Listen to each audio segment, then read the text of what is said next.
Narito ang makabuluhan at siksik na talakayan. Ang programang may puso at kapupulutan ng aral ukol sa seguridad at kaligtasan. Umaksyon, maging alerto. Anghel de la Guardia. Blaze Records. Easy. Isang masaya, mapayapa at biglas na araw Luzon, Visayas at Mindanao. Huwag ka na malungkot, andito na ako. Pupunasan ko ang luha sa mga mata mo. Di ka na magdurusa pagkat ako magsisilbi sa'yo. Binabati natin ang lahat ng mga Pinoy all over the world, mula sa Amerika, mula sa Europa, ngumiti ka lang UAE, Qatar, lahat ng iyong at hirap saka at masakit ay merong sagot. ating Sa kagwardiyahan, madilim mong mundo sundaluhan, na nababalo, kapulisan, bubuksan ko yan kaakibat at sa public bibigyan ko ng safety, liwanag. peace and Magtiwala order, ka mga lang empleyado at ng huwag kang pamahalaan, mapagyabang. mga ordinaryong Andito manggagawa, ako, may handa kapansanan kitang ka man o ipaglaban. wala, Kahit anong ang mangyari, ating di mga kita kabataan iiwan. o ang ating mga tinatawag na millennial. Mula po sa amin dito sa programa Anghel de la Guardia, programang para sa Guardiang Pilipino, karapatan ng mga manggagawang tagaligtas at lahat ng manggagawang Pilipino ukol sa kaligtasan at kahandaan. Di ka na magdurusa pagkat ako magsisilbi sa iyong the Anghel de la national Guardia. security community, Hindi whole of ako si government and whole of Superman. society Ako'y working normal na together tao Right. lang. Handa makinig para ang ayusin pwede mong yung sandalan. intergenerational Kaibigan problem na yan. kita, Si pero Chairman sa mismo kabilang nagtatanong banda, to see pero mahal ginagawa mo ng rin mga siya. tropa Di natin ako ng naghahangad dato na na mahalin mo mag-check rin ng mga ako. drivers, Pero sana lalong-lalo mapansin na yung mo mga ang babiyahe pagsingin na malayo. ko sa'yo. Kahit ang turing mo sa Ako akin po ang ay inyong isang lingkod, Anghel de la Mike Guardia. Laguardia, Alis lang datuin, basta alam kong nagbabalita, masaya ka. naghahayag at Huwag ka naglilingkod na para sa malungkot, kaligtasan andito at na ako. kapayapaan ng Pupunasan bawat ko ang luha sa mamamayan. mga mata mo. Di ka na magdurusa pagkat ako magsisilbi sa iyong Anghel de la Guardia. Huwag ka na malungkot, andito na ako. Pupunasan ko ang luha sa mga mata mo. Di ka na magdurusa pagkat ako magsisilbi sa iyong Anghel de la Guardia. Huwag ka na malungkot, andito na ako. Pupunasan ko ang luha sa mga mata mo. Di ka na magdurusa pagkat ako magsisilbi sa iyong Anghel de la Guardia. Huwag ka na malungkot, andito na ako. Pupunasan ko ang luha sa mga mata mo. Di ka na magdurusa pagkat ako magsisilbi sa iyong Anghel de la Guardia. Seguridad at kaligtasan ay responsibilidad ng bawat mamamayan. Mapasaan ka man, lakasan ang loob at magtiwala dahil lahat tayo ay may Anghel de la Guardia.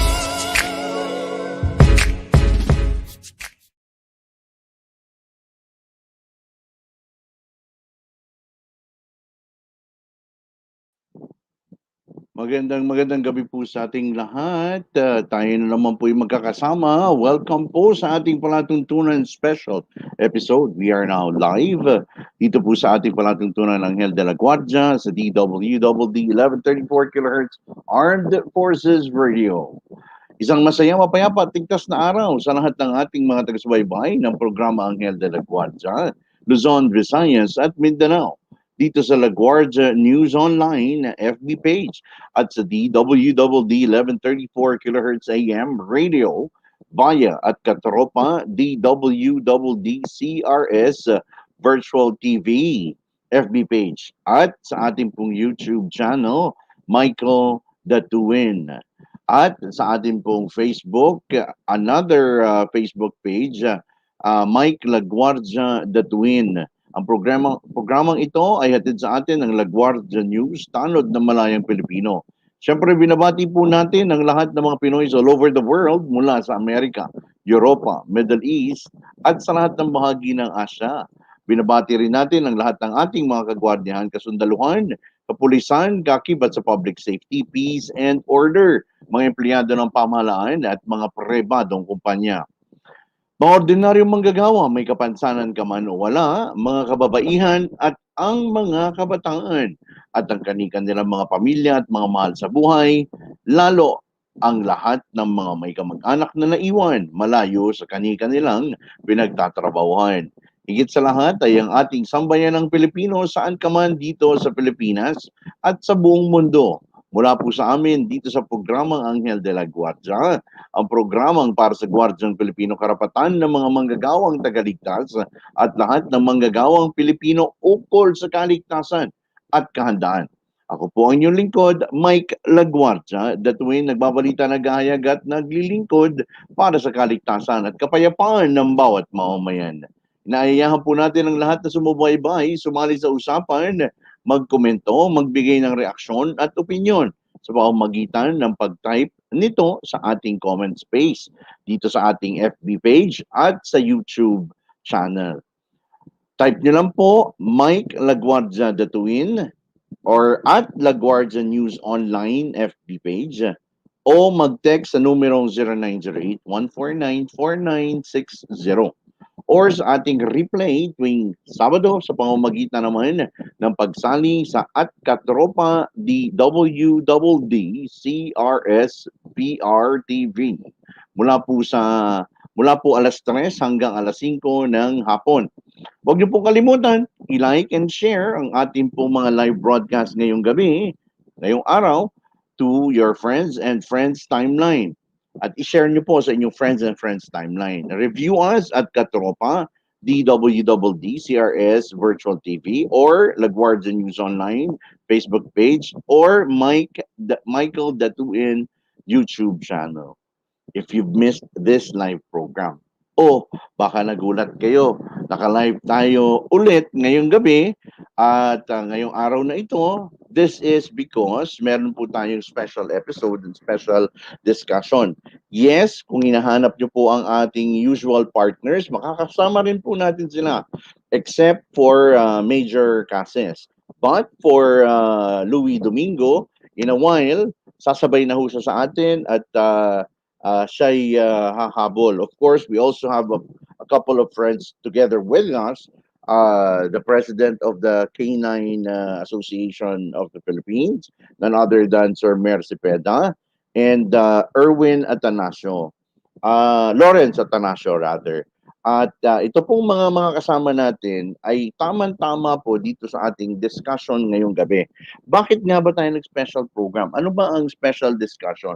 Ang special discussion po natin will have something to do with what just recently transpired, which was last Tuesday, dito po sa Congress. Ito po ay ang second reading of the Committee on Public Order and Safe, presented by the Committee on Public Order and Safety, to which was referred House Bill number 518, introduced by Representative Michael Edgar Y. Aglipay, entitled An Act Strengthening the Private Security Industry, amending for this purpose Republic Act number 5487, or otherwise known as the Act to Regulate the Organization and Operation of Private Detective, Watchman, or Security Guards Agency. House Bill number 2325, introduced by Representative Evelina G. Escudero, entitled An Act Amending Sections 5 and 6 of Republic Act number 5487 as amended, or otherwise known as the Private Security Agency Law. House Bill number 3547, introduced by Representative Florida Rida P. Robes, entitled An Act Institutionalizing the Guidelines Governing the Employment and Working Conditions of Security Guards and Similar Personnel in the Private Security Industry, mandating their benefits and providing penalties for failure to give the same for other purposes. And House Bill number 3669, introduced by Representative Rico B. Heron, entitled An Act Strengthening the Private Security Industry, repealing for the purpose Republic Act number 5487, entitled An Act to Regulate the Organization and Operation of Private Detective, Watchmen, or Security Guards Agencies as amended. And House Bill, medyo marami-rami po ito, and House Bill number 7037, introduced by Representatives Yeda Marie K. Romualdez, Ferdinand Martin G. Romualdez, and Raymond Democrito C. Mendoza, entitled An Act Strengthening the Private Security Industry, repealing for the purpose Republic Act number 5487, entitled An Act to Regulate the Organization and Operation of Private Detective, Watchmen, or Security Guard Agencies, as amended, has considered the same and is honored to recommend to the House the approval of the attached House Bill number 8783, entitled An Act Strengthening the Private Security Industry, repealing for the purpose Republic Act number 5487, entitled An Act to Regulate the Organization and Operation of Private Detective, Watchmen, or Security Guard Agencies, as amended.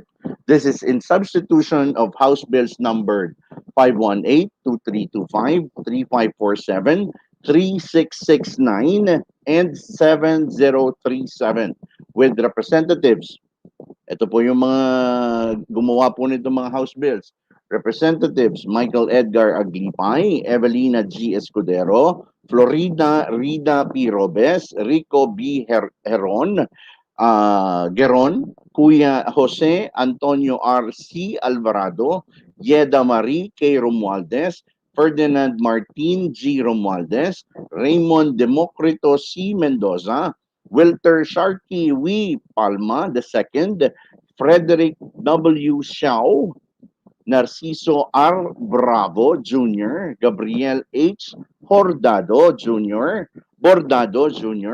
Edibong G. Plaza, Gavini Apol C. Pancho, Manuel D. G. Cabuchan III, Adriano A. Ebcas, John Marvin Yul Servo C. Nieto, Estrelita B. Swansing, Ruth Mariano Hernandez, and Resurrection M. Acop as authors thereof.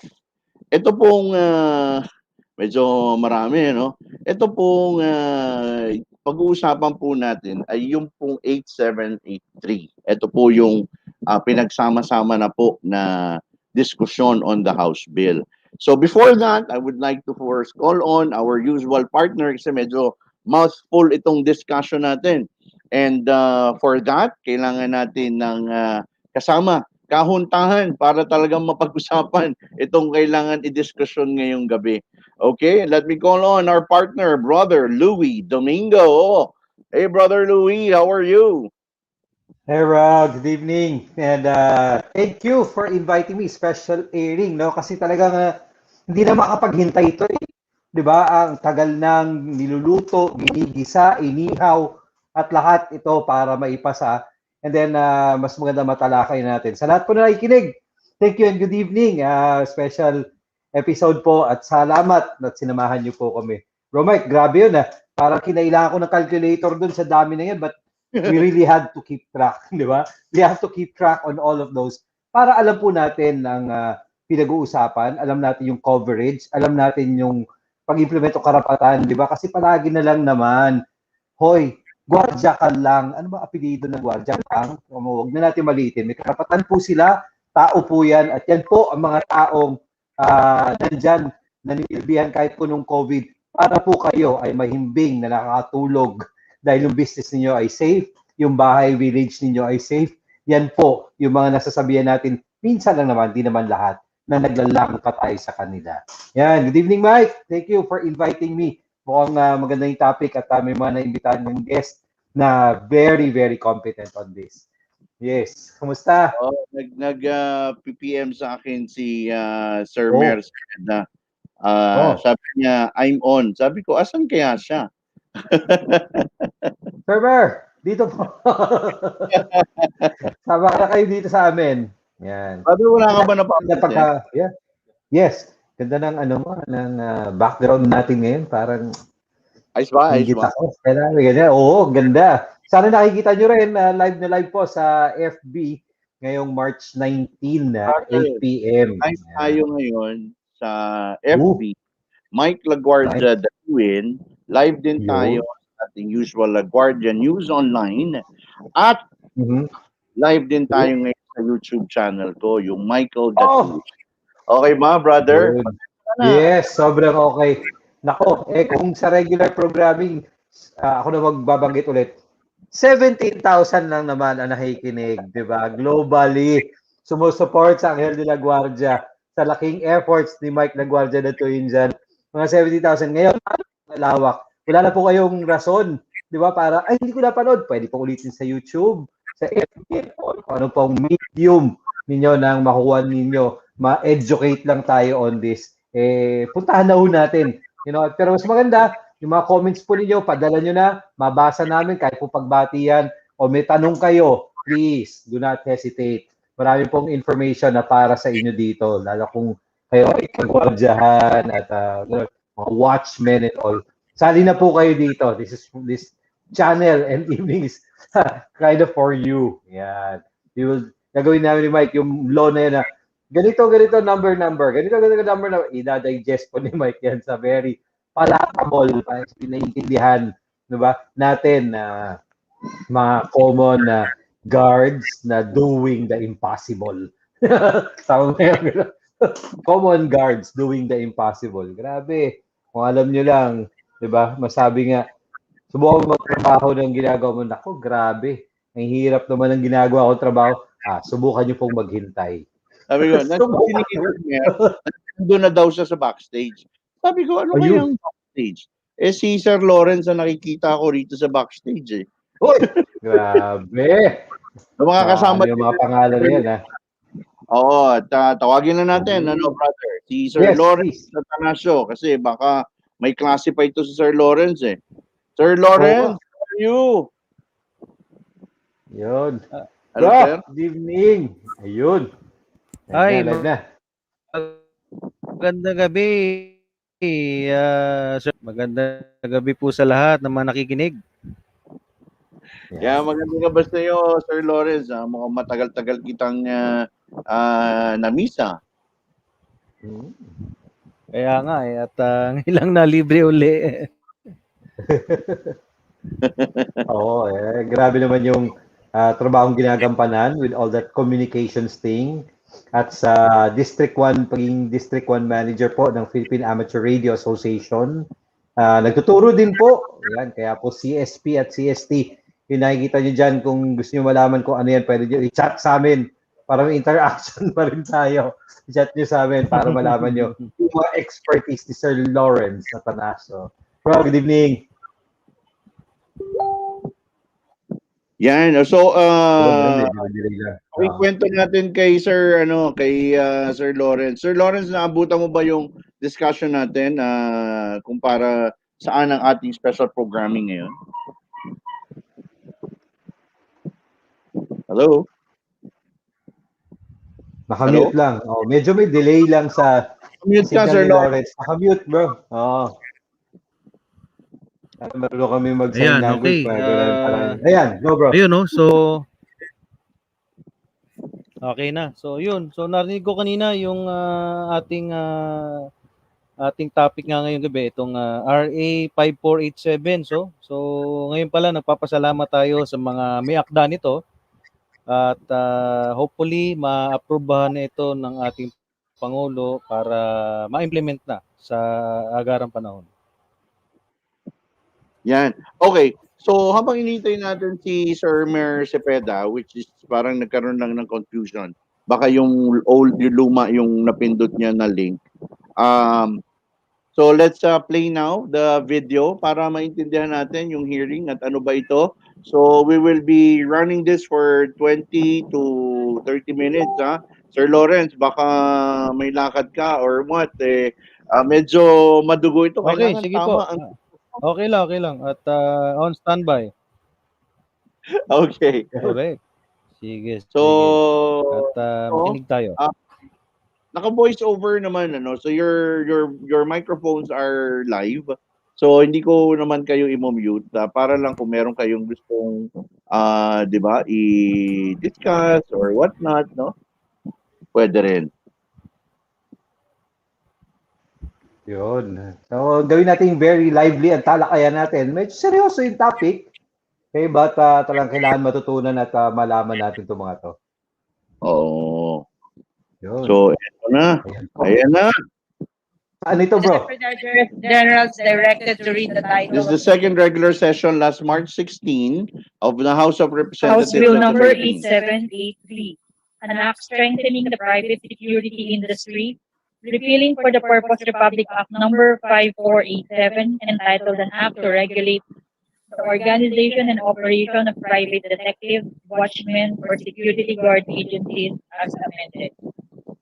Majority Leader. Madam Speaker, I move that we recognize the sponsor of the bill, the Honorable Michael Edgar Y. Aglipay of Tiwa Party List. The Honorable Mike Aglipa is now recognized. Madam Chair, the parliamentary status of the bill is that it is in the period of sponsorship and debate. Madam Speaker, I move that we recognize the Honorable Arlene B. Brosas of Party List Gabriela for her interpellation. The Honorable Arlene Brosas is now recognized. Thank you, Madam Speaker. Maraming salamat, Madam Speaker. Madam Speaker, will the sponsor of the bill yield to a few questions? Certainly, Madam Speaker.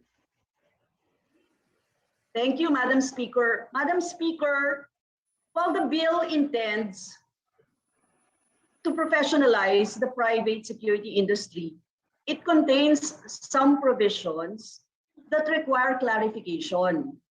Pero bago po ito, nais naming makita yung baseline figures kaugnay ng private security industry.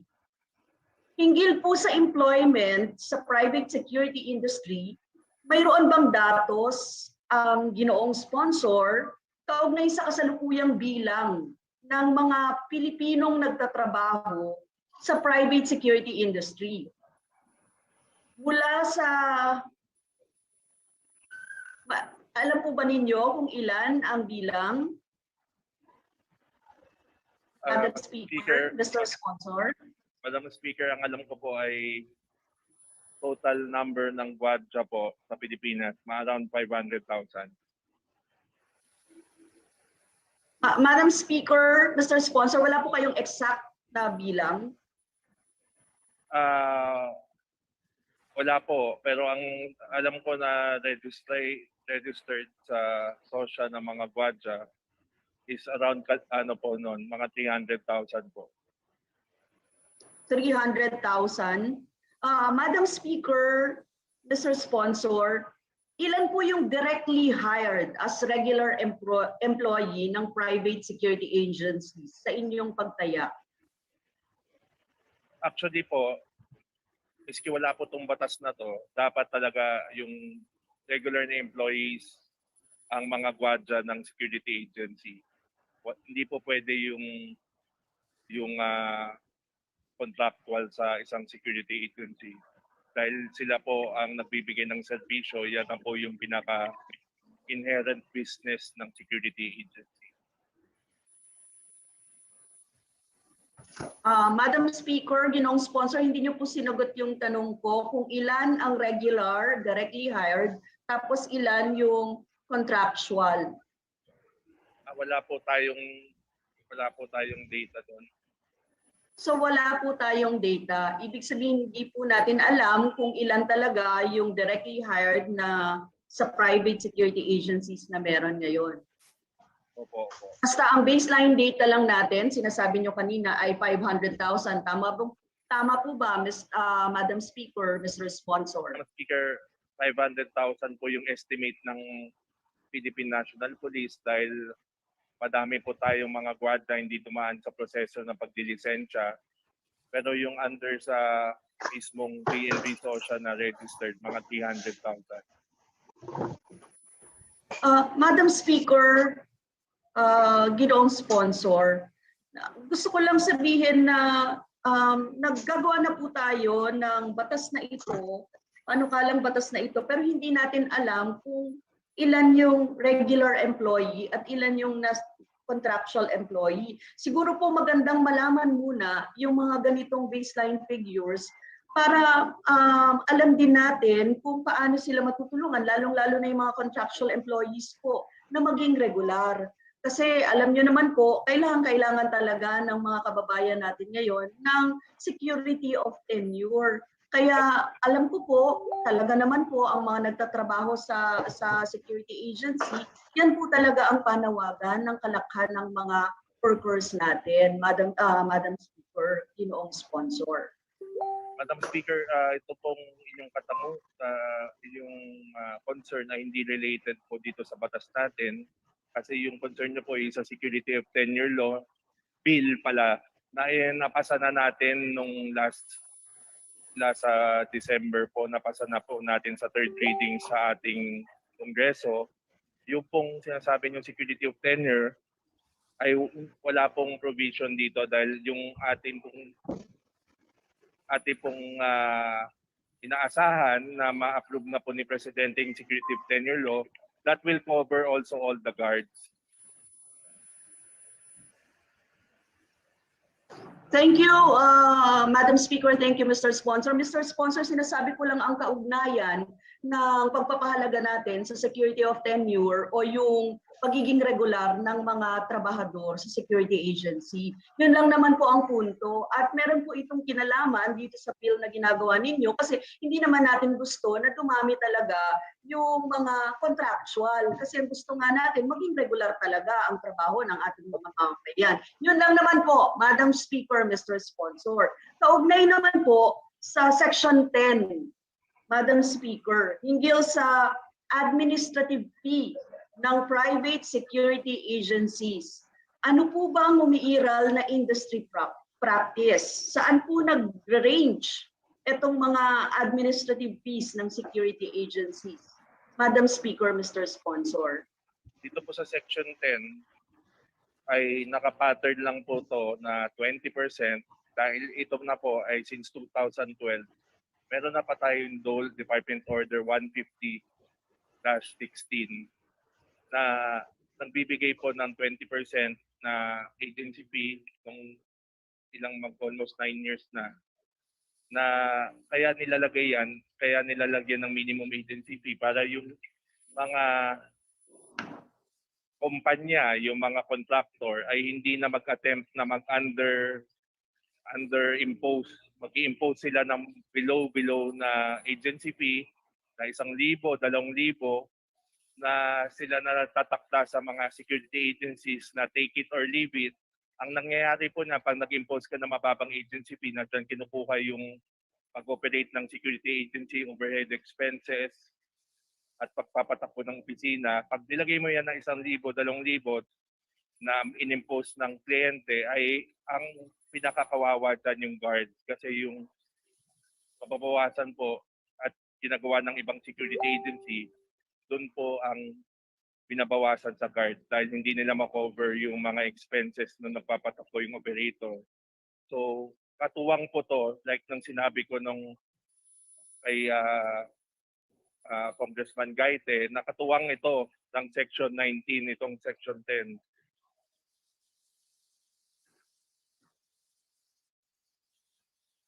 Madam Speaker. Madam Speaker, Mr. Sponsor, sa tansya niyo po hindi mataas ang 20% na administrative fee. Hindi po to mataas dahil po kasama po dyan yung pagbili. Tandaan po natin na isang janitor ay walis lang at saka map o basahan ang kailangan. Yung security guard po, yung security agency, bibili po ng sasakyan, ng radyo, barel, ng yung mga equipment pa na iba, K9 dog. Ang dami po ngayon mga kontrata na hinging mga gamit na saan po kukunin ng security agency po yun. Kung hindi dyan po sa agency fee. So, Madam Speaker, sponsor, yung basis po ng 20% administrative fee ay yung mga ilan pang pangangailangan ng security agencies. Hindi po. Ito po ay pinag-aralan ng 2 taon ng Tripartite Council on the Security Industry ng DOLE at saka ng mga asosasyon ng mga Guardia at saka ng asosasyon ng mga security agency. Ito po ay final na dinesisyon noon ng DOLE na sila po ang nag-set yan. Hindi po yan galing sa kung kanino man. So, Mr. Speaker, Madam Speaker, ginoong sponsor, ano ang basis nung 20% administrative? Ang basis po yung Dole Department Order number 150-16, which is being 16 for 8 years na po. Okay. Madam Speaker, tanong ko po sa net profit na ito ng agency for services rendered, tama ba? Hindi ho to net profit. Allocation ho to sa overhead expenses, administrative cost. Kung net profit ho to, napakalaki ho nito. Ito ho yung, bukod doon sa sweldo ng guardia na tinatawag na due to guard, meron tayong pangalawang component na tinatawag na due to government. Yun po yung SSS Pag-ibig PhilHealth saka yung retirement pay. Yung dalawa po yun, yung due to guard at due to government, hindi po pwede galawin ng security agency dapat. Para ho yun lahat sa guardia. Yung natitira na third component, ito ho yun, yung administrative overhead. So ito ho yung tinatakda.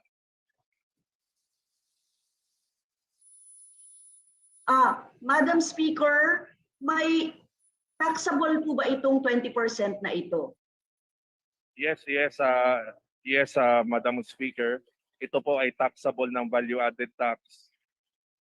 At saka after bawas na lahat ng gastos, ay ito po ay masasubject sa corporate income tax. Thank you, Madam Speaker. Thank you, Mr. Sponsor, sa mga sagot kaugnay po dito sa 20% na administrative. Kasi gusto nating malaman kung saan talaga mapupunta yung sinasabi na 20% administrative fee na tinatawag. Meanwhile, Madam Speaker, ginoong sponsor, sa Section 15 po, may katanungan ako. It is stated that the PNP shall exercise general supervision over the operation of all private security agencies through the SOSIA. Ano po ang ibig sabihin ng general supervision? Does this have to do with Section 14, which refers to the suspension or cancellation power of the PNP? Tama po yan. So, ito po yung suspension or cancellation power of the PNP chief over the licenses of security agencies. Opo, cancellation at saka suspension of license to operate will come from the PNP SOSIA po. So, general supervision of the PNP po siya. Yes, as is what is happening now, Madam Speaker, it will be continued on that same arrangement. Madam Speaker. So Madam Speaker, ganyan na yung kalakaran dati. Ito na yung kalakaran. Ibig sabihin, pinapapatuloy lang na under the general supervision. Inibigyan lang ho natin ng mga nakalagay sa batas na rason. Ito po yung pinaka-critical, yung letter B, section 3, subsection 3, under payment or maltreatment of its employees and violation of labor code, decided with finality by a partial judicial body of competent jurisdiction, ay masususpend din na yung license to operate. Ito po ay wala dati sa batas. Wala din dati sa batas yung mga rason kung paano magsuspende at saka ito po nakaspecify na yung cancellation, ano yung mga rason at saka yung suspension, ano yung mga rason po pwede. Madam Speaker. Thank you, Madam Speaker, ginoong sponsor. Sa Section 16 po, stipulates the powers of the city or municipal mayor in case of emergency.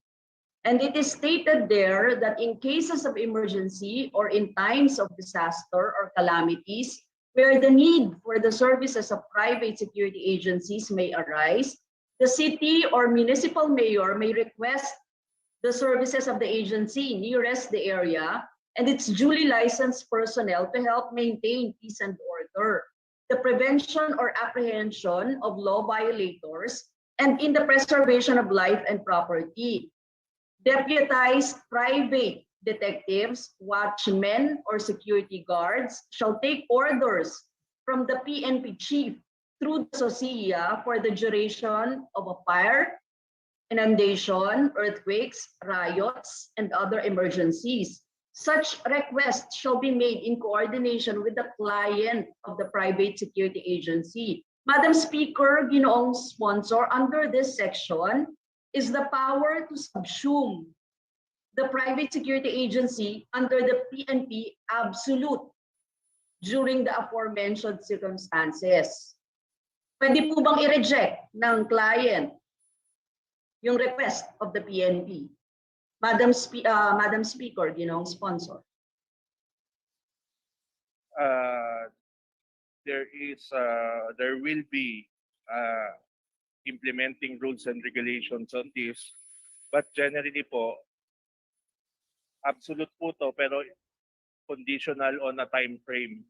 Hindi to pwede forever since hindi naman po kakayanin ng security agency o kaya ng kliyente na ipahiram yung mga gwardiya nila forever. So it is absolute but with time frame. So, Madam Speaker, ginoong sponsor, kinaklaro po natin. So, yung power isa-subsume talaga, no, absolute, no, under sa PNP, yung ganitong ano. Ang sabi po dito, Madam Speaker, na yung ating mga mayor magsasabi kung kailangan ng additional na tulong na kung hindi nakakayanin ng law enforcement agencies o kaya yung mga national disaster support agencies, ang Guardia lang po ang pwede maging force multiplier. This is for the sake of situation under national emergency, Madam Speaker. Madam Speaker, ginoong sponsor natin, ano-ano yung sponsors ng in case of emergency? May parameters ba tayong nakikita kaugnay dito? Madam Speaker, nakabanggit naman po dito na this is during a duration of a fire, inundation, earthquake, riot, and other emergencies. So, yung request po ay iko-course sa kliyente dahil sila po yung nagbabayad ng guard. And yun po ang mag-uutos sa security agencies na ina-allow nila kasi sila po nagbabayad niyan. Madam Speaker, ginoong sponsor, may nakalagay kasi dito na other emergencies eh. Kaya kinaklaro po natin, we would like to see concrete examples kasi otherwise, the PNP would be exercising wide discretion over the private security industry on top of its well-oiled police force. No? Ano po ba yung rationale sa likod nito? Madam Speaker, ginoong sponsor. Ang rationale po nito ay ilagay po to dahil sa experience ng ating bansa itong pandemic.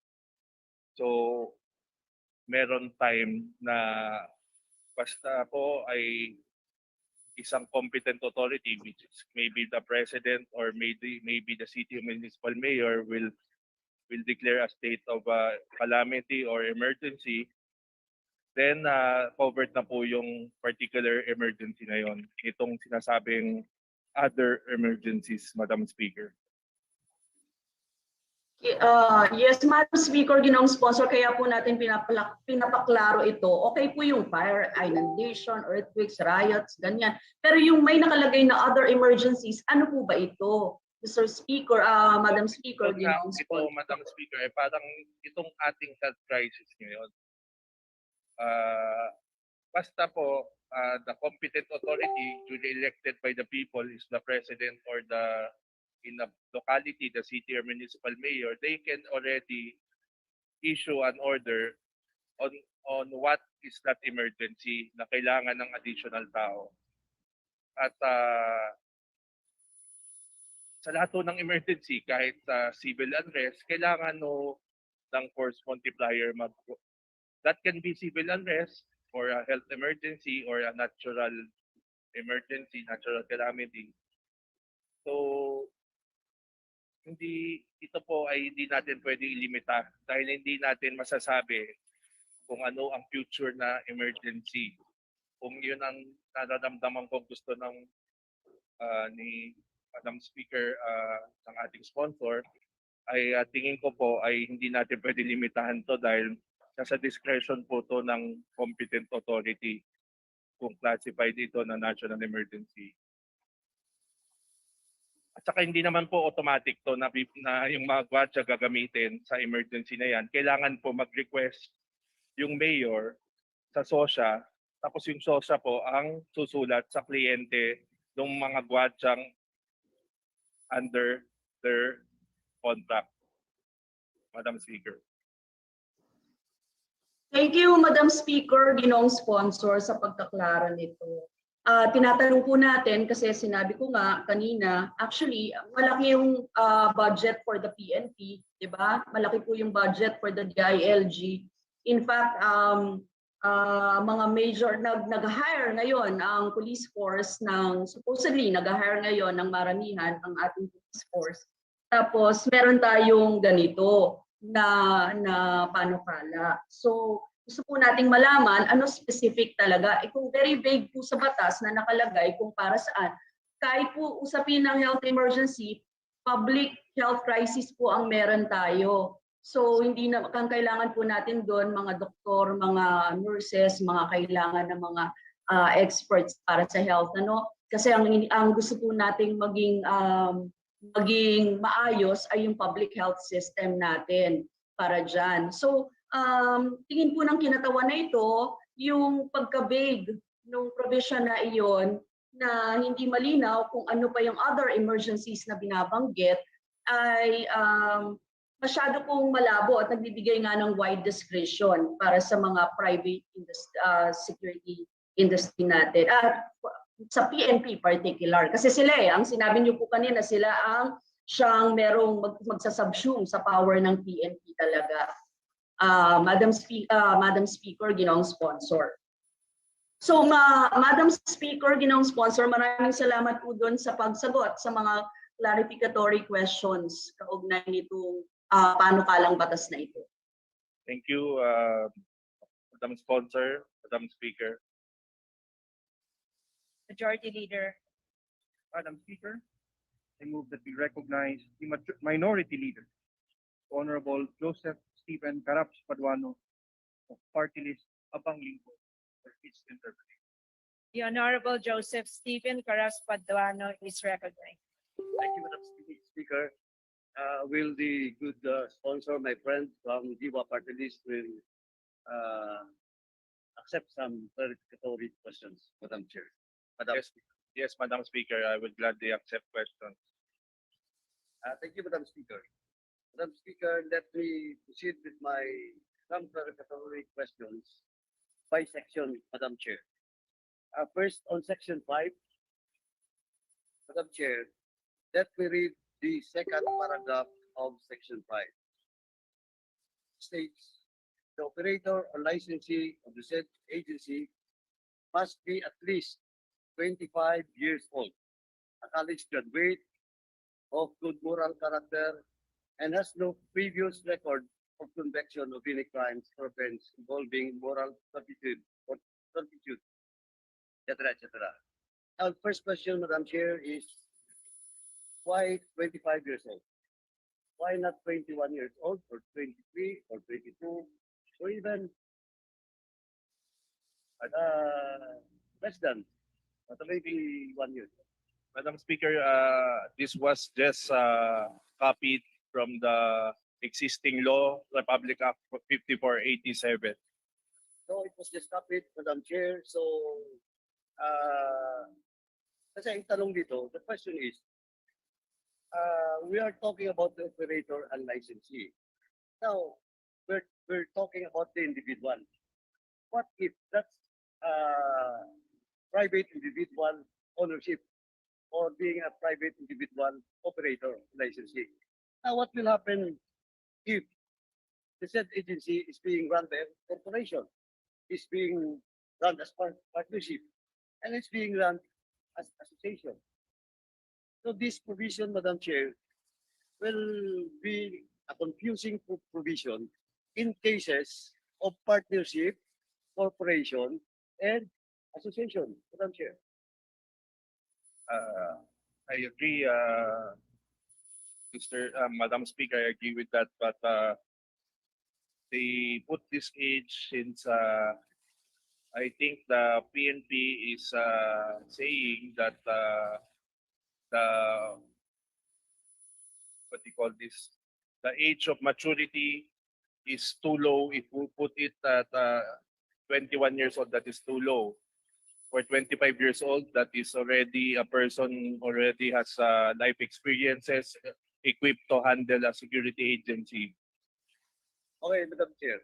I agree with the position of the good sponsor, Madam Chair. But sabi ko na nga, in cases of associations, corporations, and partnership, you will deprive those below 25 years old that has the capacity to invest in a particular corporation or partnership.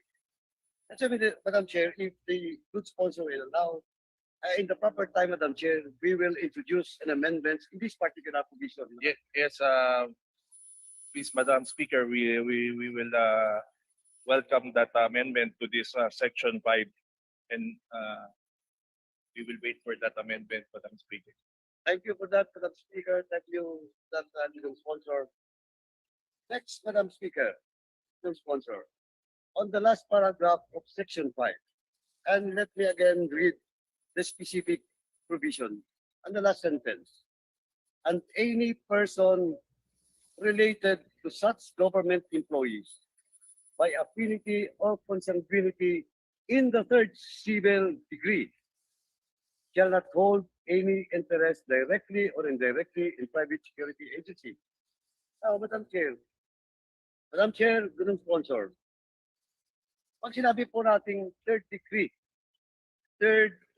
civil degree, ibig sabihin nun, cousin. Tama po ba? Tama po, Madam Speaker. Okay. Now, Madam Chair, cousins. Now, ang tingin ko lang dito, we are depriving again the opportunity to do business of those sabihin natin, relatives on the third civil degree level, Madam Chair, yung sponsor. Pero pwede maintindihan kung anak, tatay, kapatid, tawa. Pero yung third degree, Madam Chair, medyo you're getting or denying the opportunity for those businessmen that want also to invest in this particular business. Madam Chair, sponsor. Madam Chair, we welcome any amendment to this particular provision from the interpolator, Madam Speaker. Thank you for that, Madam Speaker. Thank you for that, sponsor. Let me proceed, Madam Chair, Madam Speaker, on Section 6 with regards to the basic qualification requirements of a private security personnel. Where Section 6 is all about requirements for a private security personnel. And let me read. After A6, second to the last paragraph, for purposes of securing an LESP, it is essential that a letter of authority to conduct training must be issued by SOSIA. That training includes the pre-licensing requirements, etc., etc. Again, Madam Speaker, the sponsor, this particular sentence in this Section 6A is, for me, is a misplaced provision, Madam Chair, sponsor, because we are talking about specific qualification, basic qualification of a security personnel, not the agency. And this sentence refers to trainings to be conducted by the training center requirement being required by this law, Madam Speaker, sponsor. Yes, Madam Speaker, this was put in to make sure that the security guards that are deployed to security agencies are undergo pre-licensing course, which is already the normal procedure in the current setup. So there is nothing new with this, Madam Speaker. I do agree. I do agree, Madam Speaker, sponsor. What I'm saying is the the the the sentence being placed here is it is essential that a letter of authority to conduct training that is not the concern for the basic qualification requirements for a private security personnel. That is the concern of the agency. That's why, Madam Speaker, as a good sponsor, in due time, I will once again, propose an amendment to this particular sentence if, of course, the good sponsor will accept and agree with me. Yes, Madam Speaker. Madam Speaker, I cannot wait already to go to the period of amendment because I will surely give it some thought on the interpolator's proposed amendment. Thank you for that, Madam Speaker. Thank you for that, sponsor. Now, still in section 6, letter B. On B4. B4. And let me read. 21 years old up to 60 years old for watchman or an armed security guard. At more than 35 years old for new applicants and security guards in non-supervisory position. Madam Speaker, sponsor, in this particular provision, why only watchmen or an armed security guard? Because my understanding is there are also some agencies and security guards which is unarmed and for purposes only to watch the properties of the client. Now, it is never mentioned in this particular provision, Madam Chair, Madam Speaker, sponsor, the armed security guards. Supposedly, for me, without mentioning watchmen or unarmed security guards, because that is the agreement between the client or the principal and the security agency. So, again, Madam Chair, Madam Speaker, the good sponsor, once again, I will introduce again an amendments on this particular wordings of this provision, Madam Speaker, sponsor. Madam Speaker, Mr. Sponsor, we await that amendment on the section 6 of this section 6B. This act. Proposed bill. Thank you. Thank you, Madam Speaker. Thank you, Madam Sponsor. On section 7, let me proceed on section 7, Madam Chair. And let me read section 7, letter A. A person who shall engage in the business of or act as a private security agency or engage in private security services shall first secure the necessary permit from the PNP chief,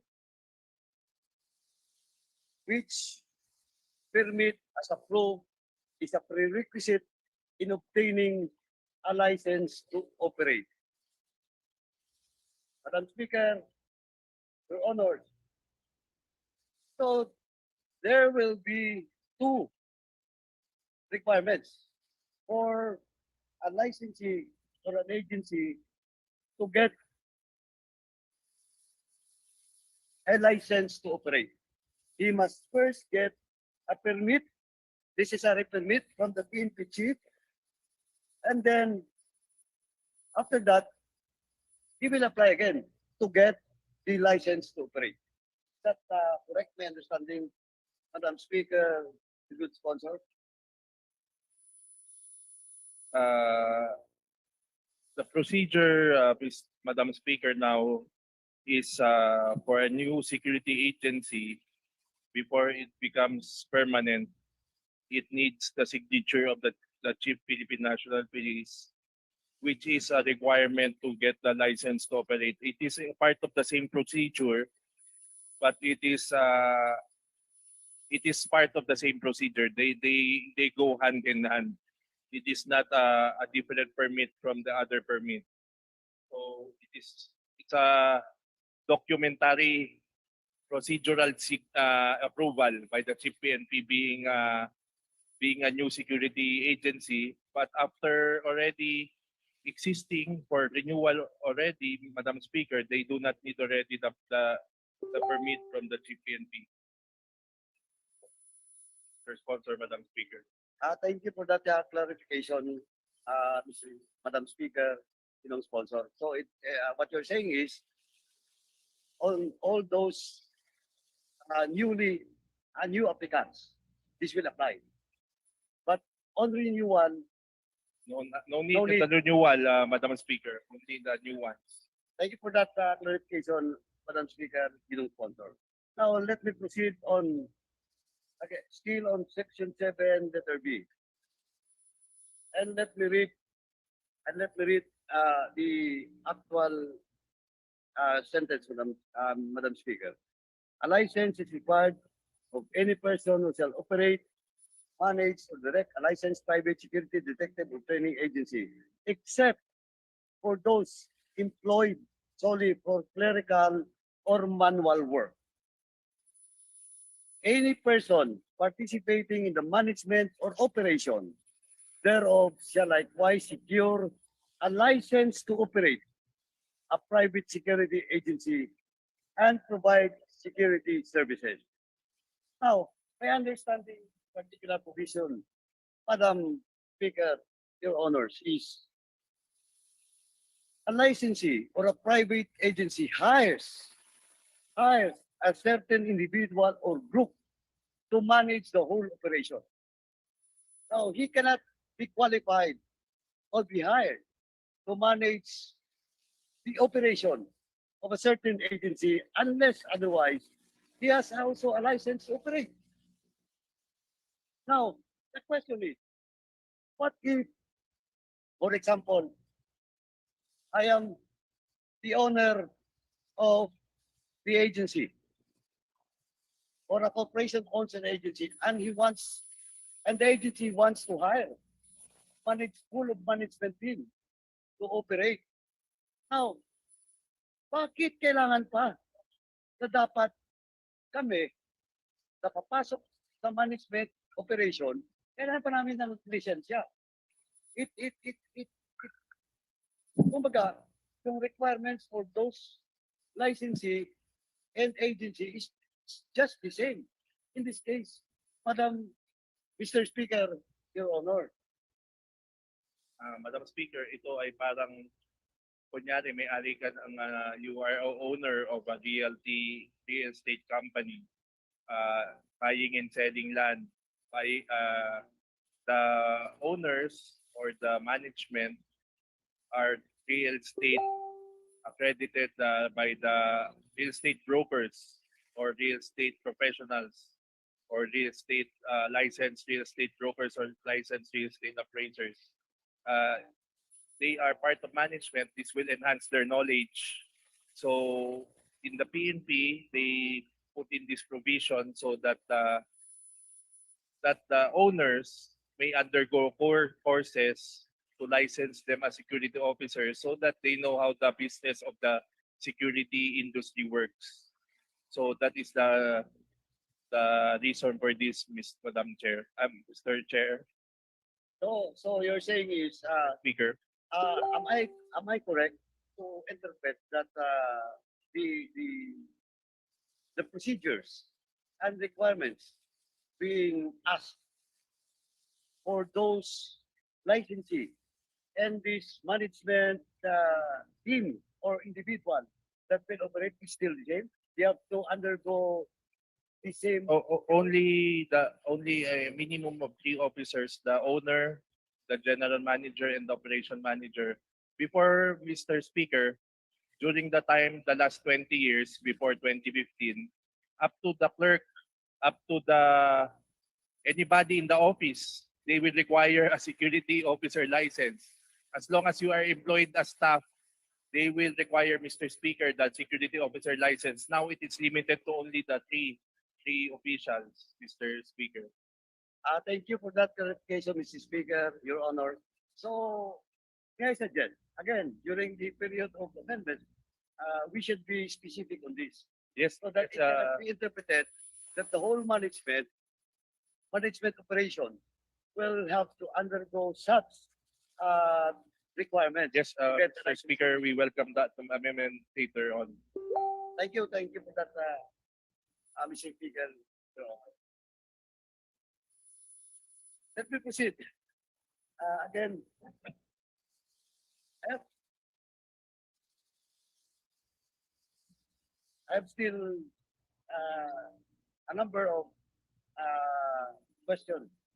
If the good sponsor Yes, will sir. allow. Yes, Mr. Speaker. Okay. On Section 9, Mr. Speaker, Your Honor, fees and funds to be paid. When all requisites for the issuance of the license have been complied with, the chief PNP or the duly authorized representative that issue a permit for the issuance of license, blah, blah, blah, etc., etc. Now, we give the full authority to the PNP. And now, we again give such authority to the duly authorized representative. And who is this duly authorized representative, Mr. Speaker? In your mind, Mr. Speaker, going sponsor. Yes, Mr. Speaker, the duly authorized representative is only one person. That is the director of the Civil Security Group. This has been going, Mr. Speaker, for the last 30 years. That the director of the Civil Security Group, after the initial approval of the Chief PNP in succeeding renewals, is the authorized person to issue a permit and license. So, Mr. Speaker, I think that the sponsor only wants to put the name of, of a person to limit. Am I correct, Mr. Speaker? Yeah. We don't need the name of the person. But what I'm saying is, what will be the department or agency that will be dedicated with that such authority?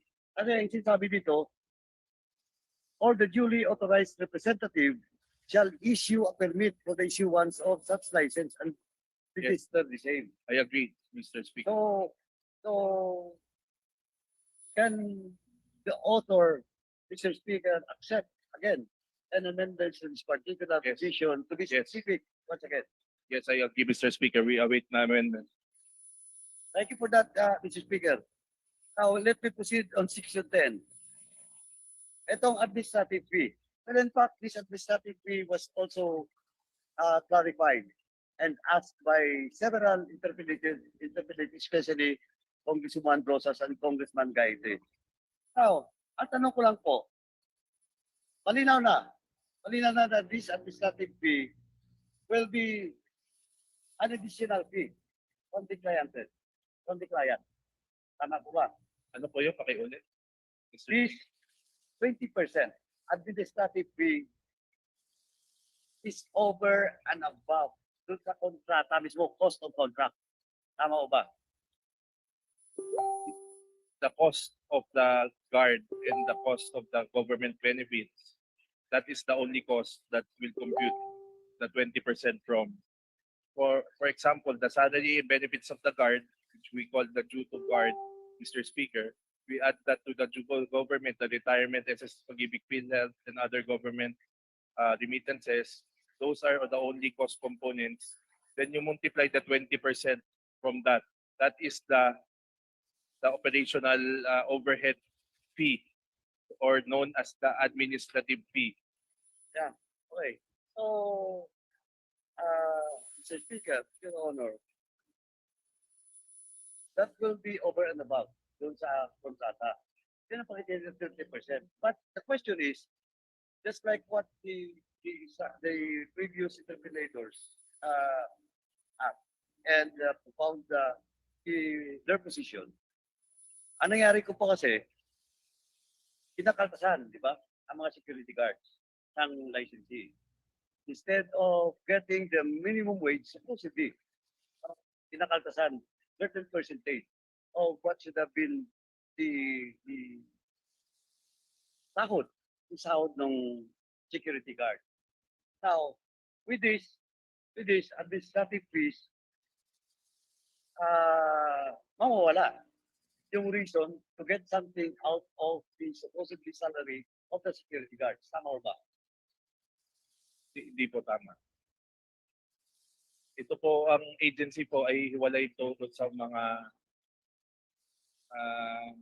sa sweldo po ng Guardia. Ito ay kailangan sa pag-operate ng security agency sa kanilang alam niyo po, yung mga ibang kliyente po ng security agency, yung mga napokontak po, ang dami pong hinihingi ng mga freebies na tinatawag o yung gamit na pang security, sasakyan, radyo barel, walk-through metal detector, K9 dog. Wala na po pagkukunan yung security agency dyan.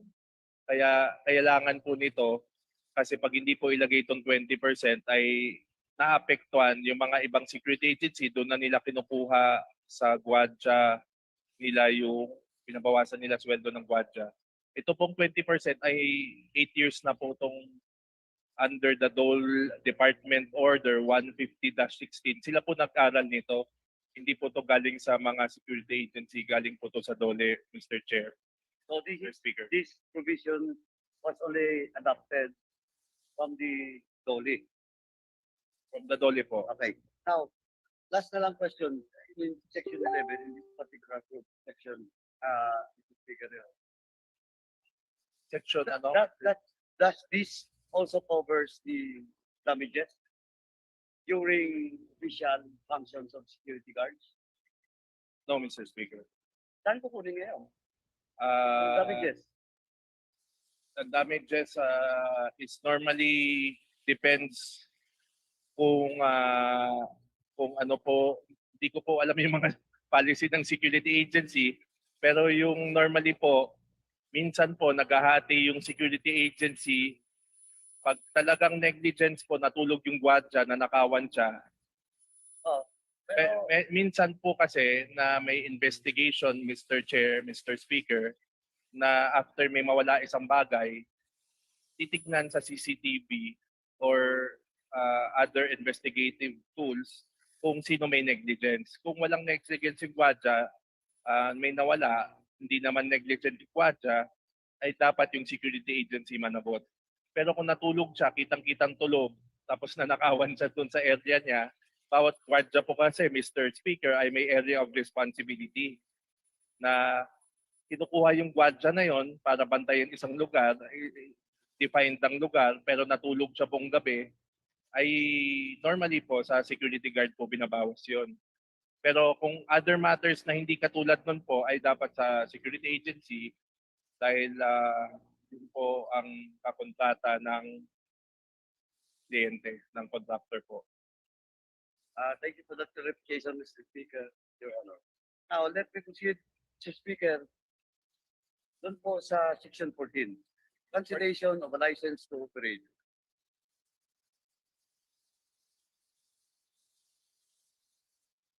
Yes, yes. Letter A4, line 19. Letter A4, line 19. When a private security agency is used as a privately owned and operated paramilitary organization, operating outside the regulatory framework, etc., etc.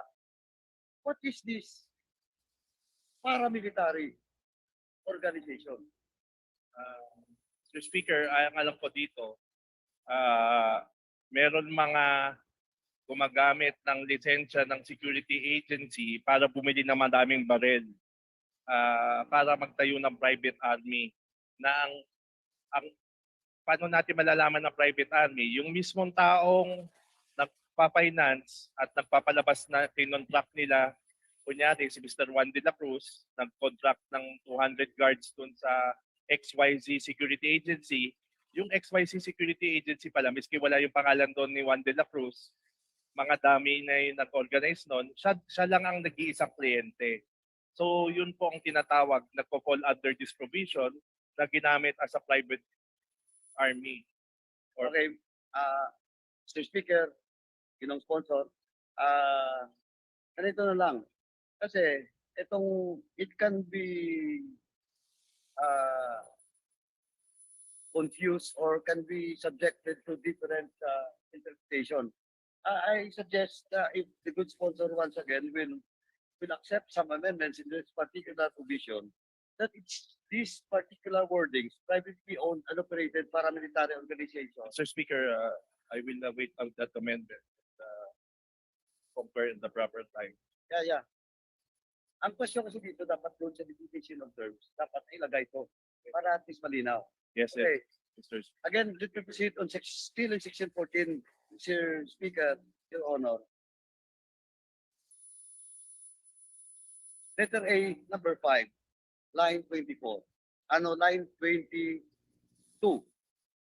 And let me read. When a private security agency is deliberately, literally, and with the full knowledge of its management, used for the protection of a syndicated criminal enterprise. Now, why use the word syndicated criminal enterprise? What if it's not syndicated, but a criminal enterprise? Madam Mr. Speaker, Your Honor. I think, Mr. Speaker, a syndicate is more than 5 persons. I think this is, for example, a drug syndicate that they use the security agency as the guard of their compound or their. That is what I think the PNP, Mr. Speaker, Mr. Sponsor is thinking about. So, but we should be the bill or the provisions of the bill must be precise. Mr. Speaker, Your Honor. That's why, kasi sabi ko nga, kung syndicated lang, not crime yung nandito, what about criminal enterprises na engage in criminal activities? That's why, again, in due time, I will again propose an amendment with regard to Mr. Speaker. Yes, perpetual. I thank you for that clarification. I have no question about it with regards to perpetual cancellation, Mr. Speaker, Your Honor. Now, the agency should comply before it will be lifted. And I hope the good sponsor will agree with me with regards to that. Mr. Speaker, we await the period of amendments. Anyway, on section 16, Mr. Chairman, Mr. Speaker, Your Honor, it was elaborated also by Congresswoman Arlene Rosas about during emergencies and calamities. Now, in the formulation kasi, in the first sentence of section 6 about the powers of the city or municipal mayors in cases of emergency. And let me read, in case of emergency or in time of disaster or calamities, where the need, blah, blah, blah, etc., etc. Now, but in the last sentence of the same section, and let me read, deputized private detectives, what men of security guard shall take orders from the chief PNP through the social for the duration of a fire, inundation, earthquakes, riots, or other emergencies. Now, I think the Speaker, once again, in due time, we will propose an amendment to this and we'll just copy the wordings of the first sentence so that it will not be confusing and complicate this section 16 of the proposed bill. Line 15, second paragraph. And let me read. If the offender is a corporation, partnership, or association, the penalty shall be imposed upon the officer or officers of the corporation, partnership, or association without prejudice to the cancellation of their license issued by the SOSIA. Mr. Speaker, Your Honor, since we are imposing a penal provision in this particular bill, dapat very specific tayo dito, Mr. Speaker, Your Honor. It cannot be stated that only officer or officers, who are those officers, Mr. Speaker, Your Honor? If there are around 7 officers, they will be imprisoned with a fine, all those officers, the 7 officers.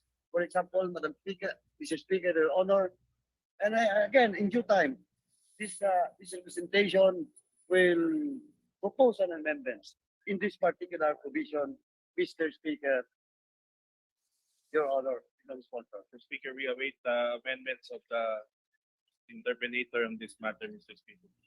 Thank you for that time and for the accommodation, ginong sponsor, Mr. Speaker. And with that, I end my interpellation. Thank you.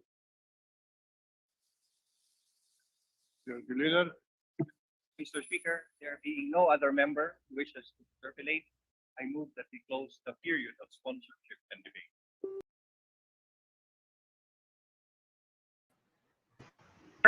Okay, so yan po ang ating second reading hearing. Mr. Speaker, I move that we open the period Showing para of po sa kapakanan ng ating mga kababayan at para po doon sa mga hindi nakarinig or hindi kapanood, no?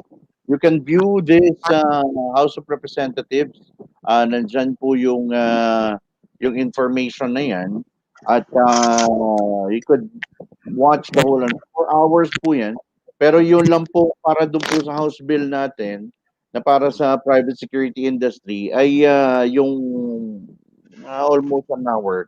So, pasensya na po kayo. Yan po yung sinasabi ko sa inyo kanina na tayo ay mapupunta sa isang mahaba-habang diskusyon dahil kailangan nun natin ibigay, ipamahagi, ipaalam, ipanood sa ating mga kababayan na nasa industriya ng pag-guardia ang kabuudan nitong second reading. Dahil po, ito pong second reading na ito, kapag ito pong second reading ay naiangat na at tapos na po ang pag-uusap, ito po ay aangat na sa third reading. At alam naman po natin, pag nagpunta na po ito sa third reading, ito po ay mabilis na at dediretso na po ito sa Senado. At sa Senado na naman po ay magkakaroon pa po ng isa pang pag-uusap at baka may mga correction, amendments or whatever. Tulad po na nabanggit kanina ni Minority Floor Leader. Yung nasa dulo, brother, si ano yun eh, Minority Floor Leader ng Abang Lingkod. Yan, party list. Yan, no? And yun, Sir Mayor Cepeda, magandang araw sa iyo, Sir Mayor. Welcome to the program. Magandang araw din po sa inyo, Sir Mike at Brother Louie at sa mga nakikinig at nanonood po ng Anghel de la Guardia. Yan, so eto na ang ating pinag-uusapan. Bago po natin pag-usapan ng tuluyan at mapunta na po tayo sa diskusyon, opinion, question, pagbabasa ng mga komento, tayo po muna yung mapapaalala at tayo tumatakbo na po ng 1 oras at 18 minuto dito po sa ating palatuntunan. Kaya huwag po kayong aalis, magbabalik po rin po ang inyong Anghel de la Guardia.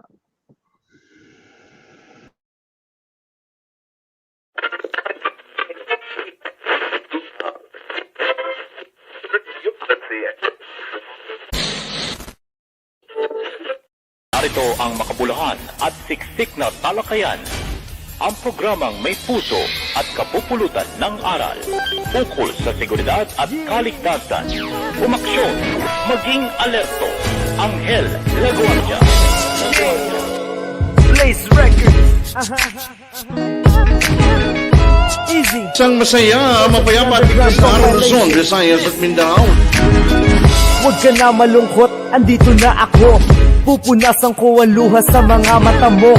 Di ka na magdurusa pagkat ako magsisilbi sa'yo. Binabati natin ang lahat ng mga Pinoy all over the world mula sa Amerika, mula sa Europa, Ngumiti ka lang UAE, Qatar, lahat ng iyong at hirap at saka masakit ay merong sagot. ating Sa kaguardiyahan, madilim mong itong mundo dalawan, na nababalo. kapulisan, Bubuksan ko yan kaakibat at sa public bibigyan ko ng safety, liwanag. peace and Magtiwala order, ka mga lang empleyado at ng huwag kang pamahalaan, mapagyabang. mga ordinaryong Andito ako, manggagawa, may handa kitang kapansanan ipaglaban. kamano-wala Kahit anong ang mangyari, ating di mga kita kabataan iiwan. o ang ating Huwag ka mga na malungkot, tinatawag andito na millennial. ako. Pupunasan Mula po ko sa ang amin luha dito mga sa mata mo. programang Anghel Di de ka la na Guardia, magdurusa pagkat programang ako magsisilbi para sa sa'yo. Guardiang Pilipino, Anghel karapatan de la ng mga Guardia. manggagawang Huwag tagaligtas ka na at malungkot, lahat ng andito na manggagawang ako. Pilipino ukol Pupunasan sa ko ang luha sa kaligtasan at mga mata kahandaan. mo.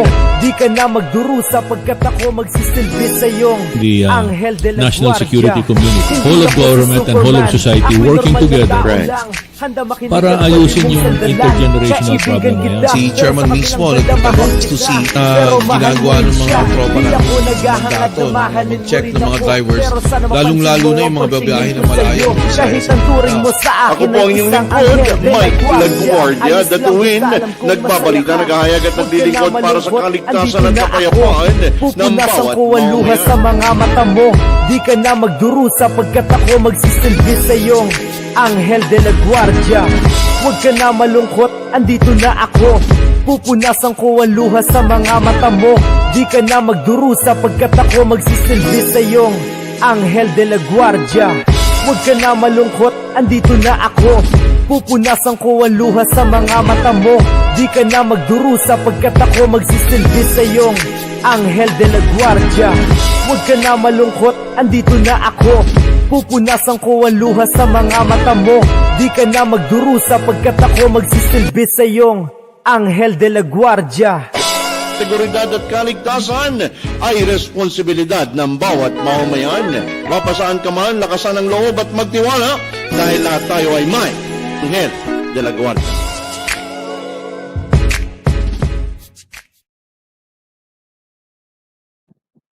Okay, so we're back and we're now discussing and we're going to be discussing the issues. Ano ba yung mga issues, no? Na ating napanood, natunghayan dito sa ating palatuntunan. At siguro, run through, we had three debaters or mga nag-interpolate. We had Gabriela, dalawa, sorry. Gabriela, Honorable Arlene Brosas, and Abang Lingkod Party List. Nakalimutan ko yung pangalan. So si Congressman, minority leader yan eh. Berdarabe? Tama ba?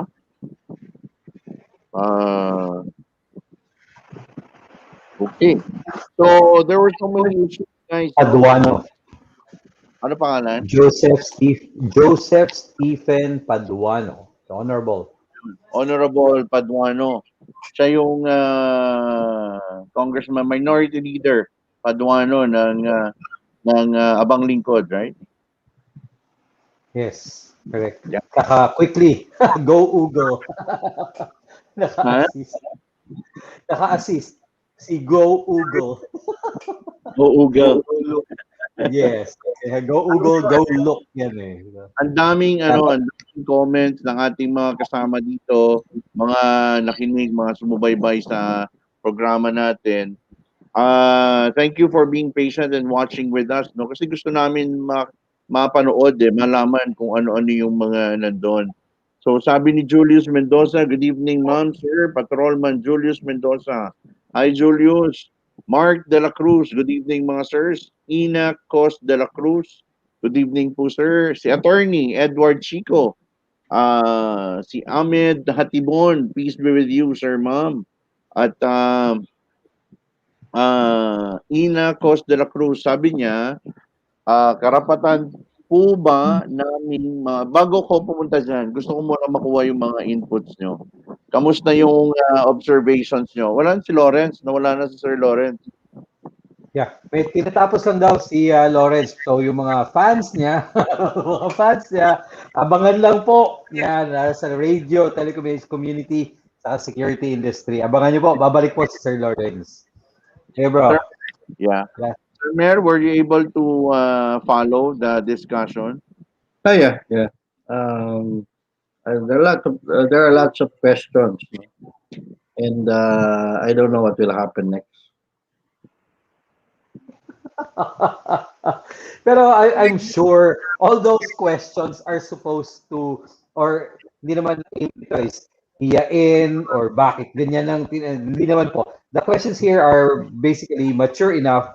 The aim is to make the law better, di ba? So i-guide tayo Yeah. na maging maganda yan. That's why kung ngayon na ba gagawin o for amendment or i-take note na may mungkahi pala ganun para po maging mas maayos yung batas. Yan. Hindi po layunin nito or ng programa mangutya or magsabi ng ano ba naman yung batas ganito. Hindi po. Guide questions na po yun para talagang mas maintindihan po natin.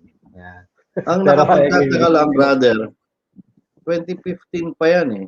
Tagal na, no? 2021 na ngayon. Correct. Let's say, tanggalin mo na yung 1 year, 2020. Sa tagal na noon eh, bakit marami pa rin tanong, marami pa rin, yan, tulad sa interpolation na didinig natin, marami pa rin gustong ipabago. No? So, yun lang ang nakakapagtaka. Ayun. Sana nga ma-stress out nila yan. Go, Ang bro, Mark. limang to understand, no, just to place the foundation. Limang house bills na po yan. At yan pong house bills na yan ay kinonsolidate para siya ay maging 8373, no? At dun sa House Bill 8373, now yan na yung current. Sa current, from my interview with Congressman Michael Edgar Glipay before, there were so many meetings and so many hearings, so many discussions, and so many opinions from every corners of every, I think, sa mukhang majority ng mga corners, basta MEMA sumasali doon sa discussion. Yun yung narinig ko. Yun yung din sa obserbasyon ng iba. At I think also, kasi nakaka-attend ako doon sa iba eh. Minsan, may mga batas na na nakatuon para doon sa diskusyon na yon. Hindi na siya kailangan kasama dito sa House Bill na ito. So therefore, kasi ang batas natin, ang security would seem to be encompassing so many things, most especially labor. So yun nga, nakita natin kanina, binanggit ni Representative Karen ba? Representative Arlene Brosas na yung security tenure discussion. The security tenure has a security tenure law that is, or bill rather, that is already being passed. So, dapat dun yung dinidiscuss. So, it encompasses everything. Because at the end of the day, the labor code on DO 150-16 discusses those things already for that aspect. And other particulars which are I think industrial in nature, like specific industries in nature, would have to be discussed on another different bill. If it wants to be discussed on this particular bill, just to identify na kung saan siya, like safety issues. Meron pa dito, may nabasa ako dito yung GPPB, no? Sa GPPB, sino ba nagbanggit nun? Si backtrack ko lang, sir. I read it eh. Meron issue regarding GPPB government. Sana mataasan din ano tayo. Okay. Katulad sa government. Ayun, please check issue about administrative cost GPPB resolution number 2 2012. Thank you. Etong GPPB na ito, na-discuss na ito sa Department of Labor. I'm also a member kasi of DO 150-16 creators, yung sa PSITC, Private Security Industry Tripartite Council. We discussed this. We talked to GPPB. Nandun si yung representative nila when we were discussing this. And the decision to have the DO 150-16 was a majority decision. And those discussions, including regularization, including the security of tenure, from what I understand, actually, it says there that kapag nag 6 months na ang gwardiya mo o ang empleyado mo na gwardiya, hindi mo na siya pwedeng tanggalin. Pwede mo siyang hanapan, let's say, mawalan ka ng kliyente, hindi mo na siya pwedeng tanggalin kasi nawalan ka ng kliyente. Because he is already a regular employee of your agency. All you have to do is give him an offer of another detachment. Hahanapan mo na nga hanapan siya ng trabaho kasi regular mo na siya eh. Hindi na siya pwedeng quote-unquote clause na kapag wala ng kliyente, wala na rin yung gwardiya, tanggal na rin. Hindi. Basta ano na siya, inherent na sa kanya yung 6 months as a regular. Apart from that, Bro, Mike, yes sir. bro, Mike, again, quickly lang, di ba? Pero baka para malinawan din yung iba, no? Ang security guard po ay empleyado ng security agency, hindi po ng kumpanya. So, kung ano man mangyari sa kumpanya or the relationship between the company and the agency, labas po yung guard doon. So, ganoon din po sa mga guard, no? Huwag po kayong lalapit doon sa kumpanya tapos magsasabing, tinanggal mo dahil natutulog ako. Ganun. O, hindi, magkaiba po yun. Wala pong employee-employer relationship. Kayo with the company na binabantayan. Pero sa agency po. Yung pag tinanggal ka dahil nakatulog ka, kung wala naman, Yes. kung hindi po yun terminable. Opo. Pero sa kumpanya, hindi po kayo doon na magreklamo. That's the problem eh. There is, that's the the most inconvenient route, no? It has been a norm na parang nahuli kong nakatulog ang gwardiya, dapat pwede kong patanggal yan. Ay, hindi po proseso. Nahuli mo, sususpindihin niyo muna yan.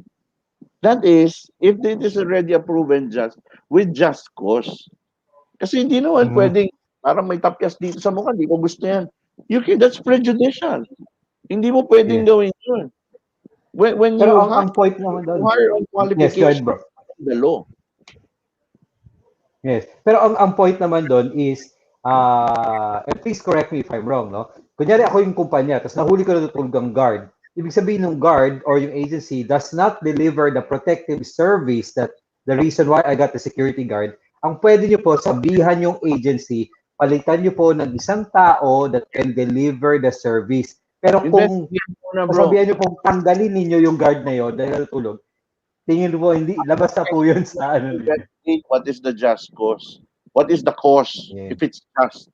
Kasi, meron kasi, ang kakontrata mo kasi hindi yung guard, kakontrata mo dyan is yung agency. Yes.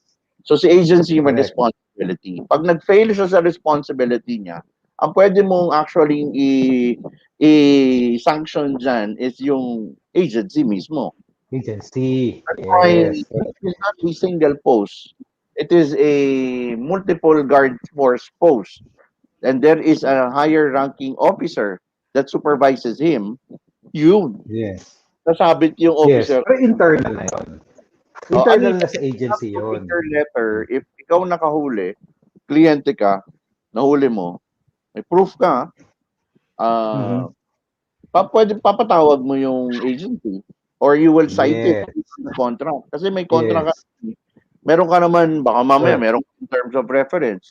Na kapag nahuli ko ng 3 beses ang gwardiya, he is deemed terminated or no longer allowed here or welcome in this facility. Diba? So, maraming magre-react. Actually, maraming mga labor group. Service po. Yes. Gugulat. Terminable? Hindi. Because they're not. Yeah. No, hindi ba? Yung service ng agency, if ever nga po ang ma-terminate yung agency, yan po ay nasa pag-uusap ulit nila, no? Pero yung agency po, ang dapat yan, tanggalin po yung agency, which is responsible for the guard. Hello, bro, I'm happy we're clearing this up kasi ang dami talagang may ganyang notion. And minsan din, di ba, parang kinagisnan na. Kaya pagka nahuling, ma'am, tinanggal po ako ng agency kasi tulog ako. Ba't ka po sa kumpanya lumalapit? Ganon. So medyo mali lang po yung napupuntahan natin para guided din yung mga guards natin. Thank you. Thank you din for clarifying that. Sige bro, yung point natin on. Siguro, Sir Mayor, ikaw. Yes, sir. Hmm. Yeah, you're right. Normally, kahit namin sa amin sa K9 industry, pag nagreklamo ang client, we will just replace the K9 handler, but the K9 handler is still with us. Hahanapan mo yan ng Yes. trabaho. Because that is the DOLE ruling. Mm-hmm. Pareho lang Besides that, it's at least yung dog, pagka nahuling natutulog, okay. Pero Ayun, yung okay lang handler, yun. hindi pwede. Hindi pwede. Hindi, pinapapalitan din. Sabi naman, Kapag antukin yung aso, pinababalik din eh. Yung halimbawa, hindi makaamoy yung aso mo o nag-false indication, so babalik mo yun sa training, papalitan mo ng panibago. Of course, to provide the quality service. Pero pag nahuling natutulog yung aso, mas maigi yun kasi nakakapagpahinga. na yung handler. Yun, wag na yung handler. Iba yun. Wag lang yung handler. Oo. Siguro let's read through this. Mukhang marami tayong comments dito. Sige. Mga laman yung mga comments. Let's try to answer them with our thoughts. Yung amin pong nalalaman lamang hindi po kami, we're not know-it-alls. We're just giving our insights lang po. Ano po? Wag ho kayong magalit sa amin. Kung ano po marinig nyo sa amin, sana po i-verify din ho ninyo. Find another, ask another. Baka i-compare notes mo lang. Pero this is our opinion. This is our commentary. This is our 2 cents worth of opinion. Brother Louis Domingo is a safety and emergency management practitioner. Sir Mer Cepeda has been in the industry of private security for what?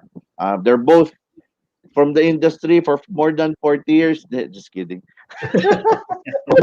Combine. I think 20 years is appropriate. So lahat kami dito meron ng 20 years under our belt in the private security. So at least man lang siguro kahit papaano may halaga ng konti yung mga opinion namin. Opinion lang naman namin. Hindi naman opinion lang. Okay? So subukan natin sagutin guys yung mga ibang tanong. Base sa nag-react sa pagkabasa ng reading. We're not challenging the reading. Hindi namin sinasabing, 'di ba? Wag na yan ganyan, hindi ho. Pinanood natin kasi nangyari na siya. So nangyari na yung second reading. So ang tabayanan natin, we're just informing everyone that it has happened. It is moving. It is now at this stage, and this was the meat of the discussion. Now, other reactions, opinions, suggestions, comments that you may have, I encourage everyone to write it so that Congressman Michael Edgar Lipay of Diva Party List, as well as other congressmen who created the House bills na 5 na isinama dito para maging 6, ay for sure, they might check it out. You never know, di ba? Ako, definitely, I think the office of Congressman Michael Edgar Lipay, DIWA being partner with this program, will definitely read through the comments and would probably listen through at weigh the opinions. So rest assured na at least na narinig yung inyong komentaryo, ang inyong opinion o inyong suggestion. Write it. This is now the venue. Yung mga maraming mga security guards association dyan na malakas ang loob sa Facebook, sulat nyo rito.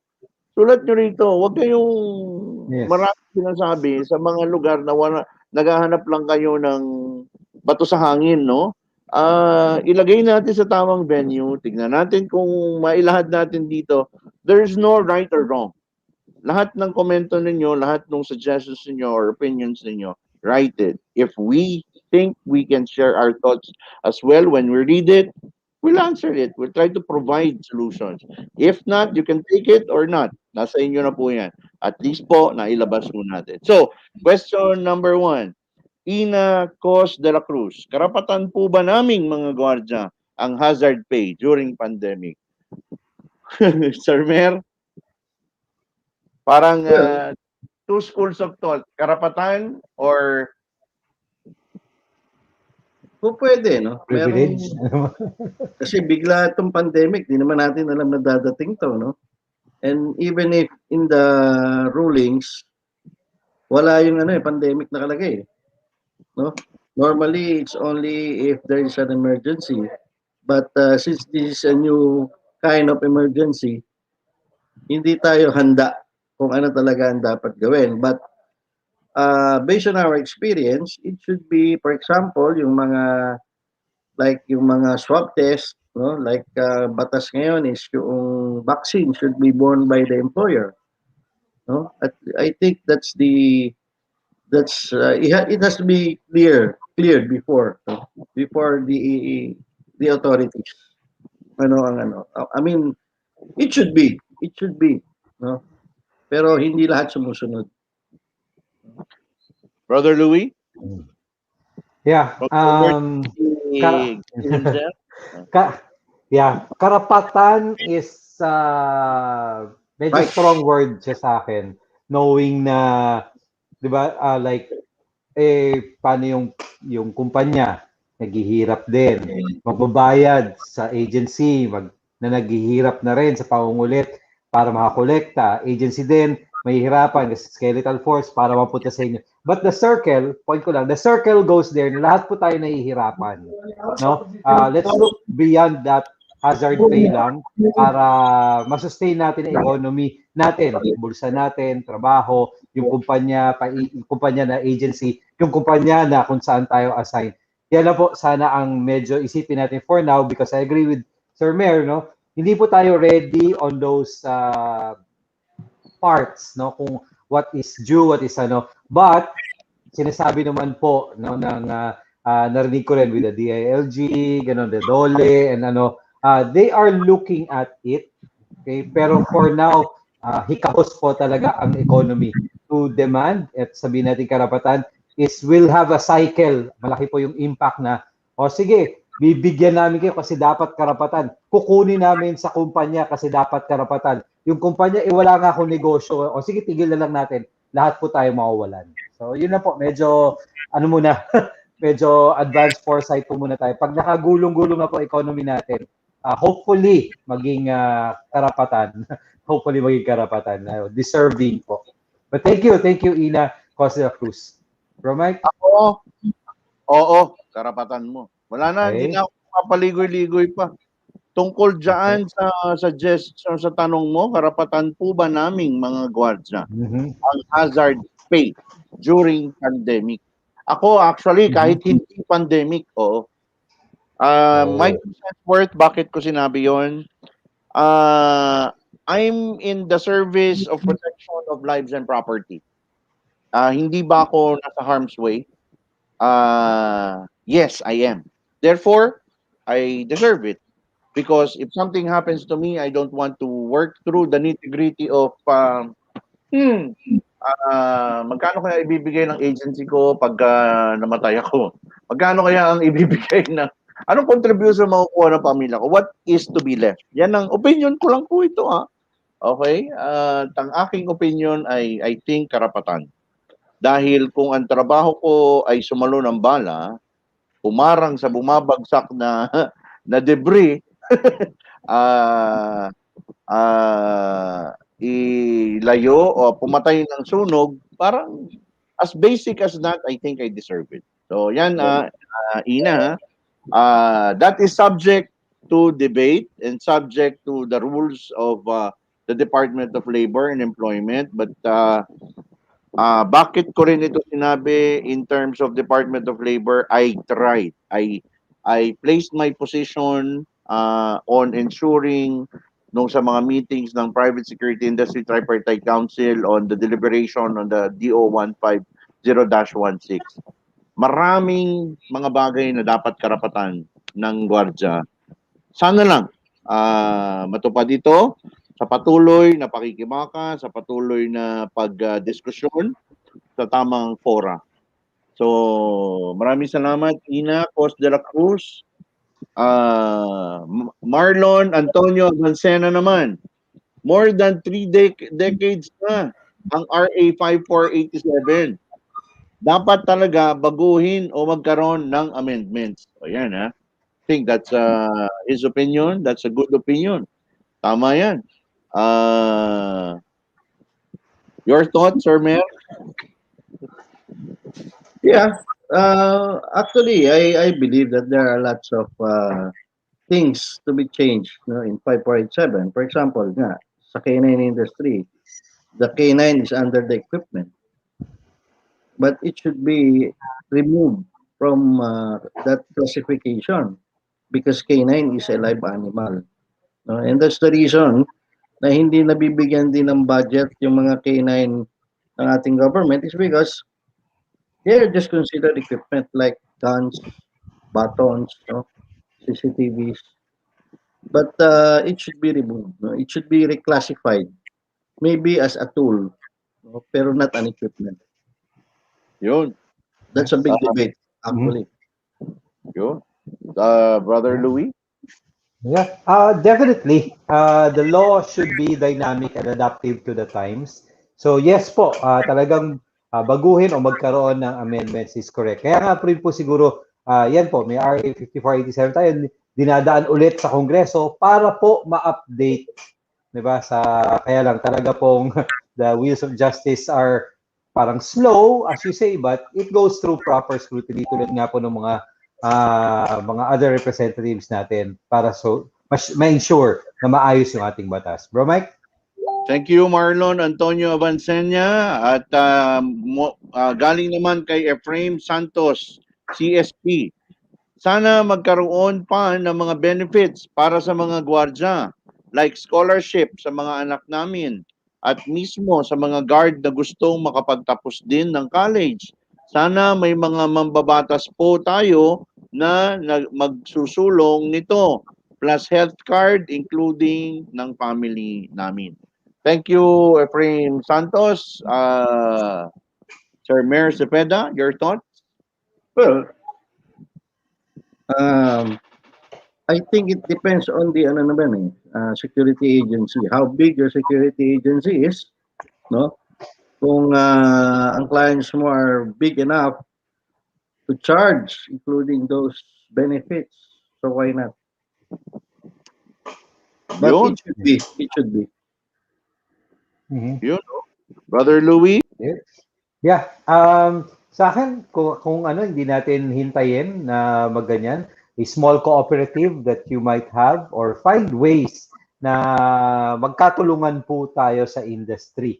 Yes, I'm sure kung magkakaganon lang na programa is a passed on cost lang. Yan. So, papasa din nila sa may-ari ng sa kliyente nila, papasa rin ng kliyente dun sa mga mamamayan na kayo rin ang bibili, di ba, whatever. So, nag-increase. Pero yes, kung sa programa-wise lang, sa hiling ninyo, nako, sino po ang aayaw dyan? Definitely, maganda pong programa yan kung may pa-scholarship or may guide para makapag-college or health card. Pero it will entail cost. Actually, hindi naman po kailangan na ng batas. Basta may samahan lang kayo na like a co-op that provides good benefits, kaya naman po yan. Thank you. Bro Mike? Share ko lang, bro. Yes, Ito yung Department Order 150-16. So para sa nakararami. Sabi rito sa Section 6, rights of security guards and other private security personnel.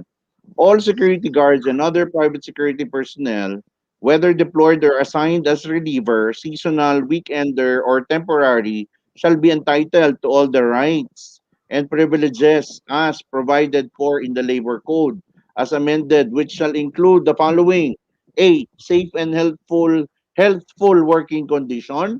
B. Labor standards such as but not limited to service incentive leave, premium pay, overtime pay, holiday pay, night shift differential, 13-month pay, and separation pay, as may be provided in the service agreement or under the Labor Code as amended. C. Retirement benefits under Republic Act number 7641, Republic Act number 1161, as amended by RA number 8282, and retirement plans of the security service contractor. O ayan if any. D. Social security and welfare benefits. E. Right to self-organization and collective bargaining subject to the provisions of existing laws. And F. Security of tenure. Ayan maliwanag yun So, Yes. meron Yep. din dito, diniscuss dito yung cost, no? Yung main, may ano rito may formula. Ayan, no? Recommended computation of the estimated equivalent monthly rates using the applicable daily rate. And the factor representing the number of paid days in a year. The following procedures are recommended to facilitate the computation of the estimated equivalent. Okay, why did I share that? Because to that question, na sinabi ni Efraim, sana magkaroon pa ng mga benefits. Alamin na muna natin kung ano yung sakto. Ang akin kasi is, paglaban muna natin na makuha natin lahat. Yung nakalagay na sa batas, yung nakasaad na. Dahil may isa tayong concern na kailangan natin ayusin, which is the full implementation of that particular law. There are only a handful of security agencies that are practicing this, are totally in the pushing and ensuring na ang kanilang gwardiya ay pasok doon sa sinasabi ng DO 150-16. So, pag yun kasi nakuha mo na, para malaman mo na kasi kailangan maramdaman ng isang tao na naggagwardya, ay eto pala yung mga benepisyo. Kasi mahirap naman na marami tayong hinihingi, madagdag ito, madagdag yan, I go for Sir Mercipeda, no? Dahil sometimes it's part of the discussion between company and which is dapat yung standard, yung basic, na negotiable. Kasi nakasabi na yan sa 150-16 Pag na-enjoy yan ni Guardia, naranasan yan ni Guardia, baka sabihin niya, ay, okay na pala. Sobra-sobra na pala to. Kasi wala pa kasing nakakaranas ng full benefit. I'm lucky to have been able to have served in an agency when I was a security guard na kumpleto yung nilalagay. Sabi ko, nung pumasok ako, ang sweldo ko 15 days, parang umaabot ng 8,000 pesos, 10,000 pesos, 15 days Sabi ko, 1970s ba yan, no? hindi. Ano na yan? Year 2000 na yan. Okay. So, napakaganda. Kasi kung 70s yun, Sir Mer, baka baka private company. So just a thought na para naman patas. Kasi, although we agree with you, but let us see first. Diba? Ano ba yung dapat na tama? So, mag-join tayo to understand ano ba yung mga dapat ipaglaban. Okay. Bro, natapos ba kayong dalawa dun sa sa tanong na yon? Yes. Mm-hmm. Okay. So next question again, Marlon Antonio Abansenya. Sabi niya, ang security manager or an operations manager bearing a security officer license when expired must undergo a supervisory course just to renew the license. This must consider an amendment. Bakit kaya? Bakit kaya niya nasabi yun? Ako, Sir Mayor? Yeah. Well, being an operations manager bearing the security officer license, maybe it should be the license that should be changed. No? Kasi security officer license is only for SO di ba? Security officer license, yes. Sir. Yung level di ba? So kailangan so maybe there should be another level higher. Oh. And the parang masyadong mababa yung supervisory course. Ang existing ngayon is the security consultant. Yeah. I mean, it should be higher, no? Not a supervisory course. Masyadong SO level lang yun. For an operations manager, that's what I think. It should be higher. A different kailangan ma-amend na mailagay na sa batas yung risk management Risk specialist. management, cybersecurity, and everything. Those are the latest. That should be the course of the operations manager. Bro, thank you, Bro Louis. Yeah. Well, that's why you are, licensed. Well, dapat naman siguro talaga, Rejun, parang kakaiba naman na, kunyari, ikaw din ay, parang gusto mo yung mga tao under you sumunod na magkaroon ng license, maayos ang license, na expired must undergo supervisory course. Huwag mo natin magpa-expire. And yes, additional knowledge, schooling, better be doon. Kasi siyempre, kung aabutan ka naman ng guard na masipag mag-aral dun sa ano, sino ba dapat ang supervisor? Lalabas. Nakakahiya naman. Nandito nga tayo para yung batas ay ini-improve. Tapos ikaw, okay na ako dito? Hindi, okay na ako dito. Wala yan. Yung guard mo, mas magagaling pa sa'yo. Nakakahiya naman. Okay? Upgrade din tayo. Yes to that. Thank you. Yeah, I Ako, think also, no? Excuse me. sabi We ni need Sir, to upgrade. yeah. Ako, I agree Yes. for sabi ni Sir Mer. Hindi ako agree na mawala yung supervisory. Pero sana, Mhm. yung suggestion ni Sir Mer, dagdagan pa natin ng isa. You know, we were working at that. Nung member ako ng advisory council ng SOSA, pinagtatrabahuhan na pinag-aaralan na namin yan kasama si Colonel Usana. Yung ladderization ng trainings. Rule 11 ng RA 547. Ini-improve na yan. Sinusubukan na ma-improve, paano ila-ladderize, at ano yung pwedeng idagdag. I fully agree, Sir Mayor, on your opinion, on your suggestion. And I fully agree on your suggestion also, Brother Louis. Wag naman. Wag natin tanggalin kasi yan na nga lang yung natitira na leverage Yes. para Well, ma-ensure na we training. will Pero not remove it. sana madagdagan para naman sana naman hindi siya just SO category kasi tanggapin ko yon hanggang siguro hanggang area supervisor, hanggang area commander. Pero to the operations manager, dapat ano ka na, level up ka na, may mga managerial trainings ka na. Meron ditong pinasok si isang kaibigan natin, may sinuggest siya dito. Malalaman niyo yun. It's a college degree, BS course. So, sabi ni Jesse B. Wright, yeah, we have to bilisan natin konti kasi medyo 2 oras na tayo. Sabi ni Jesse B, baka hindi tayo sumakto dun sa airtime natin. Security manager in practice tapos mag-supervisory para may problema po yata. Well, yes, in a perspective. Yun nga, as discussed, sana meron ng ibang level. I think that's a suggestion. Yeah. But what is available now are yung mga organizations, associations, certification courses. So take it.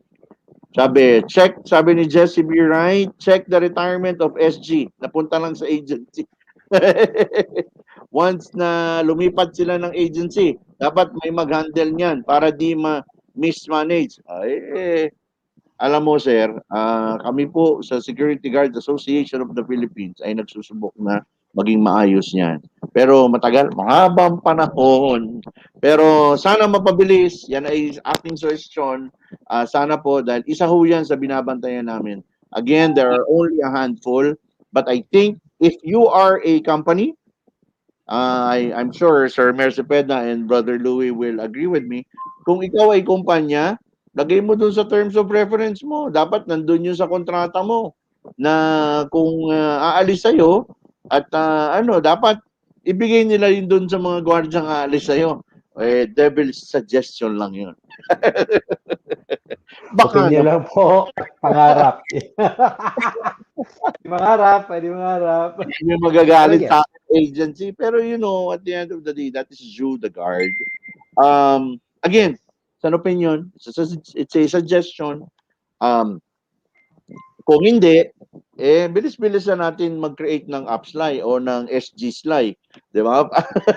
Para naman, no, Sir Mer? Para lang.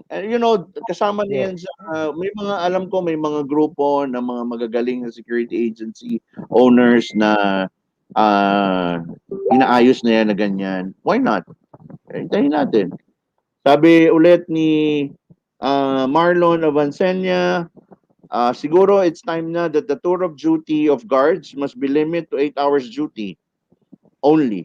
12 hours must be stopped. Ayan suggestion niya ni Marlon Avancena. Short lang. Sir Mayor, your opinion. Yeah, I agree because we people needs to rest also. Just like in our canine industry, we want to implement a mandatory 2 hours work and 2 hours rest of dogs. No, hindi yung 8 hours na nasa lobby yung aso, no? And also in humans. Yun nga hindi ko maintindihan ba't kailangang meron pang overtime. Pwede namang palitan siya ng another guard na 8 hours din, di ba? Yun di ba? Depende rin naman sa, ano yan sa usapan ng mga kumpanya at saka ng agency, di ba? Bakit may 12 hours? Yeah. Pareho lang. Bro Louie? Well, by acceptable human standards, talaga nga naman yung rule yan talaga at sa DOLE din. 8-hour labor law. Yes, sana 8-hour. But, pag kinakausap ko naman yung guard, Sir, 12 hours na ako, sayang yung kita. So, I can't blame them. Kung magde-demand din sila just for the kita, yon. Pero ang tanong po lagi natin is, can we deliver the proper service to our clients? Kung gusto nyo 8 hours, para sa kita maging 12, tutulugan nyo naman po yung 4, lugi naman po yung tao. Pero kung tingin nyo effectively, kaya pa rin ng katawan ninyo and whatever measure, objective measure that may be. Okay? Sabihin man na, kapag up to age of 28, pwede ka mag 12 hours, whatever. I don't want to be discriminatory, but if you show physical capability of really performing, delivering the service in 12 hours, why not? Pero otherwise, okay sa akin 8. Thank you, bro Mike. Ako, opinion ko naman, sana. Ako, I agree. Sana 8. Mahaba ang paliwanagan, pero opinion ko, dapat 8. I agree with Sir Mayor. I agree with Louie. Kasi labor code yan ang standard. Bakit sa standard? Kasi yun ang science may science who behind dyan. Bakit 8 hours? Yes. Palagi sinasabi, pag dagdag pa na, kaya nga overtime. So, ibig sabihin, lampas na sa regular mo na kakayanan. So, kung gusto mong magkasakit, overtime. Kung ayaw mo naman magsakit, mag-8 oras ka. At least, alam ko, yung ibang mga bansa, pag 8 oras, meron pa silang part-time job. Di ba? So, true. Magtinda-tinda sa labas. Di ba? Yeah, okay. But we understand. Right. Sabi ni Marlon Avancena, bidding of security services, dapat pataasan, hindi pababaan. Ayun narinig niyo na yan. Sabi naman ni Efraim Santos, medyo bibilis na ako mga sirs, it's it's overtime. Efraim Santos, CSB, sana mataasan din ang retirement ng mga guards, hindi man maisabay sa government employees, at sana katulad sa government employees na at the age of 56, pwede na mag-retire. Pwede. Agree? Pwede. Yeah. Agree, disagree na lang tayo para hindi na umaba. Basta sa akin, capability, objective measurements ng capability to deliver the service. Sige bro, go ahead, Lawrence. 6, diba? Pwede na dapat. Para dun sa may option na yun eh. Pero hanggang, ano ba tayo? 65? Yes.